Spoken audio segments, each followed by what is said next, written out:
All right, let's just dive right into this. Welcome to The Explainer. Today, we're unpacking what is honestly an absolute mountain of fascinating research, spanning environmental psychology, neuroimaging, and clinical data. It turns out there's a profound, literal biological transformation that happens when we completely unplug from the modern world. We are breaking down the hard science behind the 14-day wilderness reset. Picture this. You're just sitting on your couch, staring at the wall, and suddenly, you feel it. That unmistakable, urgent little buzz in your pocket. You reach down and it's a blank screen. No notifications. Nothing. Your brain literally just invented a stimulus that wasn't even there. We've all been there, right? We treat this, along with that low-level, everyday mental fog we all carry around, like it's just a modern annoyance. But framing it that way completely misses the mark. These are actually profound biological symptoms of an environment that we are fundamentally just not built for. So, here's our roadmap for today. We're going to quickly cover the modern biological mismatch, crossing the reset threshold, rewiring the brain's networks, the physiological reset cascade, healing trauma and nature, and finally, the 4 phases of adaptation. Let's kick things off with Part 1, the modern biological mismatch. To really grasp the massive changes we're going to talk about, we first need to establish a baseline of why your brain is so exhausted right now. See, our neural architecture evolved to process organic sensory inputs, things like tracking the fractal patterns in tree branches or listening to the acoustic frequencies of flowing water. That is our native operating system. But in the city, we experience what's called directed attention fatigue. Think of your directed attention not like a software program, but as a physical muscle holding up a heavy dumbbell. Your prefrontal cortex is exerting active, mechanical effort to filter out the sirens, the hum of the AC, all those pop-up notifications, just so you can focus on a single spreadsheet. That aggressive metabolic drain is exactly what leads to that 4 p.m. burnout, where your brain just totally gives out. So how does nature actually fix that muscle? Well, researchers point to attention restoration theory, which relies on 4 pillars. You've got being away from daily stressors, the extent of a vast, coherent environment, the compatibility of survival tasks, and then there's the absolute core of cognitive recovery, soft fascination. Soft fascination acts literally like a screensaver for your brain. When you watch a river flow or just stare into a campfire, these inputs are complex enough to keep you engaged, but they don't demand intense, top-down focused effort. The background hard drive finally gets to spin down and just rest. Which naturally brings us to Part 2. Crossing the reset threshold. Because knowing that nature helps is one thing, but how much time do we actually need out there? Is a quick Saturday to Sunday trip in the woods really going to undo months of doom scrolling and open-plan offices? The short answer? No. A weekend is essentially just a Band-Aid. It takes exactly 72 hours, 3 full days, just to cross what cognitive researchers call the reset threshold.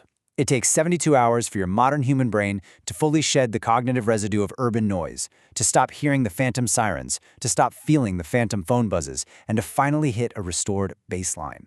And researchers found something incredible that perfectly illustrates why this time is so strictly necessary. There's this landmark study by Strayer and Atchley, where they took participants out into the wilderness and tested their complex, creative problem-solving skills. They saw a staggering 50% increase in cognitive performance. I mean, that is a massive boost. But here is the catch. This only materialized after 4 continuous days in the wild. You absolutely have to push past that 72-hour mark to let your prefrontal cortex truly disconnect. All right, let's move into Part 3, rewiring the brain's networks. So, what actually happens when you push even further, right past that 14-day mark? Your brain doesn't just rest. It dynamically alters its physical structure. We see a fundamental shift in the brain's operating system as it balances 3 major networks. The default mode network, which in modern life drives all that endless negative rumination, significantly quiets down. The central executive network, which handles your intense, goal-directed focus, powers down to recover. And your salience network, the brain's switchboard operator that jerks your attention around to car horns and alarms in the city, calms down and starts transitioning your attention smoothly and effortlessly. Think of the default mode network like a bunch of hidden background apps silently draining your smartphone's battery. After 14 days in the wild, you are force closing those apps. Your brain's internal RAM is freed up, vastly expanding your working memory and operational capacity. And we're not just guessing here based on written tests. We can actually see this happening in real time. Neuroimaging data using FNIRS equipment shows that walking in a natural environment causes a significant drop in oxygenated blood flow to the prefrontal cortex. The brain is literally calling for less fuel because it's physically working less. Simultaneously, continuous EEG tracking shows a massive increase in posterior alpha waves and midline theta waves. This means your brain is idling perfectly, like a high-performance engine sitting at a red light. The physical act of thinking less forcefully is the exact mechanical process that structurally replenishes the brain's energy. This takes us right to part 4, the physiological reset cascade. Because your brain is attached to a body, right? All this deep neurological idling eventually sends a literal stand-down signal straight down your spinal cord. According to Roger S. Ullich's stress recovery theory, this relies heavily on our evolutionary biology. Living in a crowded, noisy city keeps your sympathetic nervous system, your internal fight-or-flight fire alarm, permanently switched on. But humans evolved to feel safe when we see spatial openness, lush vegetation, and water. That visual input instantly triggers the parasympathetic nervous system, our rest and digest mode, forcefully suppressing that urban fire alarm. So the really crucial point here is what happens to your heart when you cross that 14-day threshold. The standout biomarker is a sustained expansion in heart rate variability, or HRV. High HRV acts exactly like shock absorbers on a car. Your vagus nerve firmly takes the wheel, creating a resilient, flexible buffer against stress. At the exact same time, your endocrine system recalibrates, completely normalizing your diurnal cortisol slope, meaning you get a natural spike at sunrise to wake you up and a deep, deep trough at night for absolutely essential cellular repair. It is a massive biological benefit. And the immune system connection here is, well, it's absolutely wild. It's this incredible dual mechanism. Step 1, turning off those chronic stress hormones, takes the heavy brakes off your immune system. But step 2 is where biology gets truly amazing. Trees and plants actually emit volatile organic compounds called phytocides. These are literal defense chemicals they use to protect themselves. When you hike through a dense forest, you are physically breathing in the forest's defense system. Step 3, human biology recognizes those molecules, triggering a sustained, measurable increase in your natural killer cells. Those are the frontline soldiers in your body that actively fight off viruses and cancer. Moving right along to part 5, healing trauma in nature. This biological reset is so incredibly reliable that medical professionals are actively prescribing extended wilderness immersion as a heavy-duty clinical intervention, formally organized under what's called outdoor behavioral healthcare. For severe trauma and PTSD, which are characterized by a hyperreactive amygdala permanently stuck in alarm mode, the wilderness provides a fundamentally non-threatening environment that physically downregulates that reactivity. But it's also about somatic trauma processing. Trauma lives in the physical body. The rugged physical demands of backpacking and navigating force what's known as interoceptive awareness. Think of stored traumatic energy like a live sparking electrical wire. You can't just talk a wire into calming down. You have to physically ground it into the earth.